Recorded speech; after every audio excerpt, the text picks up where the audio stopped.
Wrongfully accused. The heart-wrenching arrest of Diep and the silent anguish of CEO James.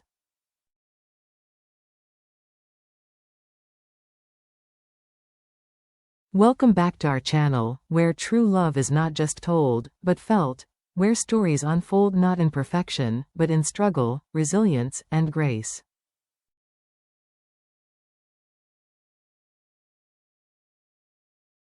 Today, we continue the stirring journey of James, a charismatic CEO with a heart deeper than his fortune, and Diep, a young woman whose life, though marred by misfortune, shines with dignity and quiet strength.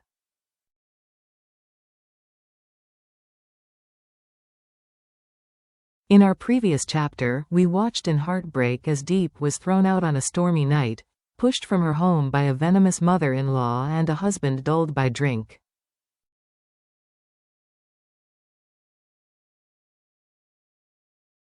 With no place to go, Diep wandered the rain-soaked streets. But fate, ever unpredictable, stepped in.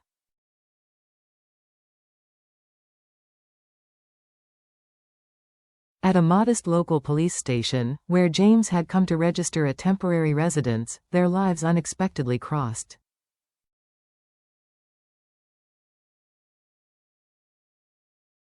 Diep, mistaking him for an officer, shared her hardships without hesitation.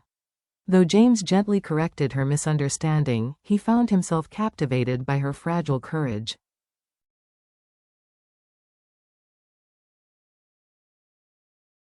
Something in her, perhaps the honesty in her voice, the purity in her pain, tugged at the corners of his well-guarded heart.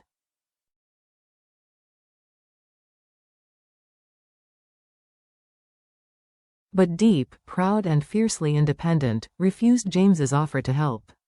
Behind her refusal lay a lifetime of hard lessons, lessons that taught her to endure rather than depend.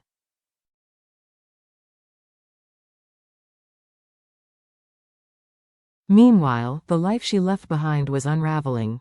At her former in-law's home, the once domineering mother-in-law now found herself at the mercy of her new daughter-in-law, Linda, a selfish, lazy woman who viewed service as her right, not her duty.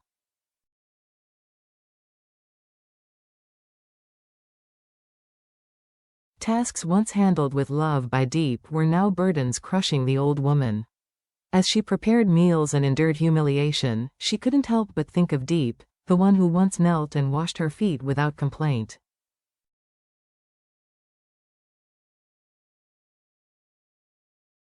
While the household silently suffered, Diep, alone in the forest, decided she would no longer drift.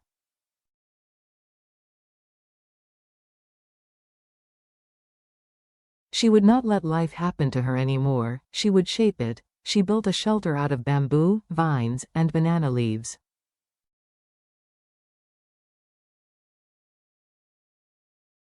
It wasn't much, but it was hers.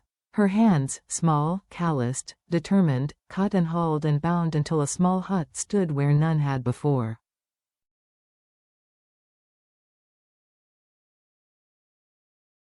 Hunger gnawed at her belly, but she ignored it, pausing only when a wild orange offered brief reprieve.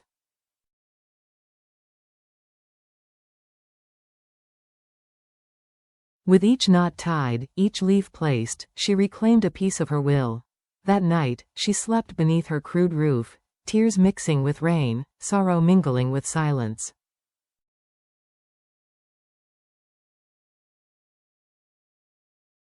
The future was uncertain, but her soul had found something firm to hold on to. The belief that survival itself was an act of rebellion.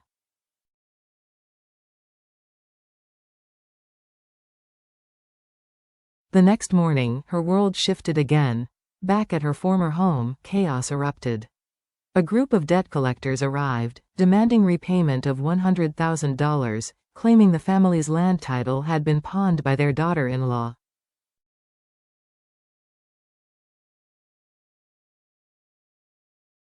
The mother-in-law, stunned and furious, jumped to conclusions.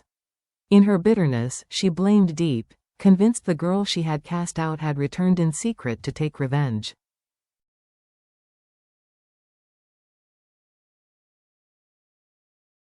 Without evidence, without pause, the in-laws filed a complaint at the police station.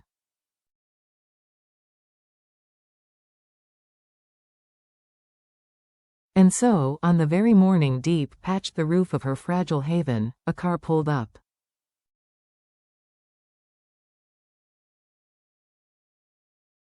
James stepped out, his expression filled with concern.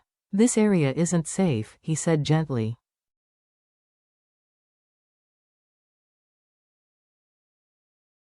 "It's prone to landslides, and my company's timber route passes through here. I'm worried about you."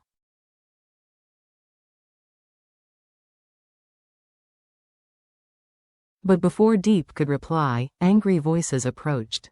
Her ex-in-laws, followed by her drunk, disheveled ex-husband, and several police officers appeared.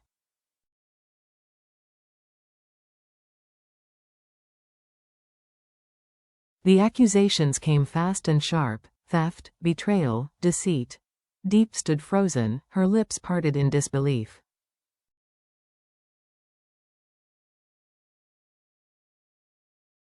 "It wasn't me," she pleaded. "I left with nothing. I never returned." James stepped forward, but before he could speak, a police officer nodded, explaining calmly, "She's not under arrest."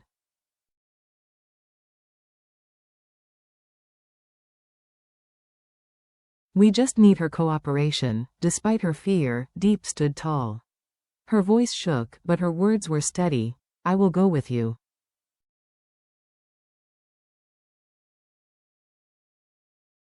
As the police led her away, James remained still, watching in silence.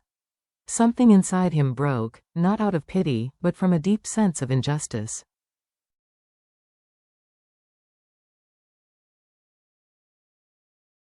Her tear-streaked face, her trembling hands, it all left a mark he couldn't ignore.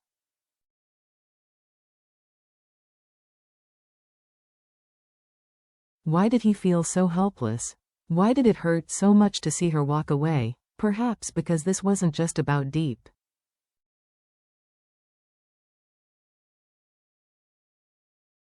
It was about dignity stolen, pain misjudged, and the cruel ease with which people discard the innocent.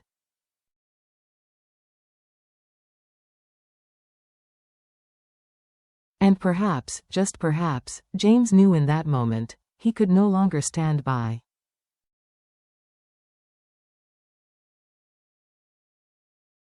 Stay tuned. The story of Diep is not over. Will James step forward to clear her name? Can love survive injustice, pain, and doubt? And how far will a man go to protect the woman who has touched something he never knew was vulnerable, his heart?